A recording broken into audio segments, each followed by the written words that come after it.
Je suis en train de travailler sur le décalage entre la théorie et la pratique dans le domaine juridique et dans le domaine linguistique. Qu'est-ce que j'entends par là? J'entends par là que l'écrit ne saurait s'imposer à l'oral, ni la loi à la société. L'écrit est un pis-aller, est un palliatif, est un moyen terme, qui décrit, qui esquisse plutôt l'oralité ou esquisse plutôt la société. Mais il ne l'épuise pas du tout. Et donc quelqu'un qui ne connaît une société que par la loi en a une vision très appauvrie, tout de même que quelqu'un qui connaît une langue que par son écrit en a une vision très appauvrie également. Par exemple, le débat sur l'islam. Est-ce que l'islam est compatible avec les lois de la République? À mon avis, ce n'est pas bien posé, quelque part.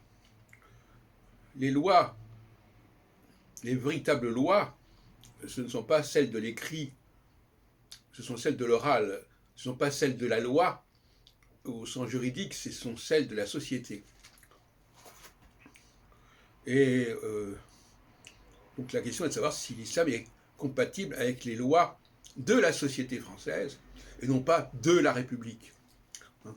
Ce qui est un problème beaucoup plus large. Le problème, c'est que, paradoxalement, les lois de la société sont beaucoup plus difficiles à connaître que celles du droit, quelque part, pour quelqu'un qui vient de l'extérieur. De même que les lois qui régissent la langue parlée du français sont beaucoup plus difficiles à connaître que pour quelqu'un qui vient de l'extérieur de la langue. En revanche, quand c'est la langue maternelle et quand les gens vivent dans une société donnée, ça leur est donné immédiatement. Ils ont ça dans le sang, en quelque sorte.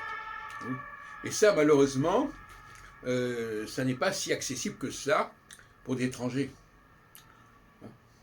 Donc l'étranger a un rapport complexe, parce que, quelque part, il va vers ce qui est le plus accessible, c'est-à-dire l'écrit et la loi. Mais en réalité, c'est un marché de dupes, parce que ce n'est pas l'écrit qui permet de s'intégrer au niveau linguistique, pas plus que la loi au niveau social.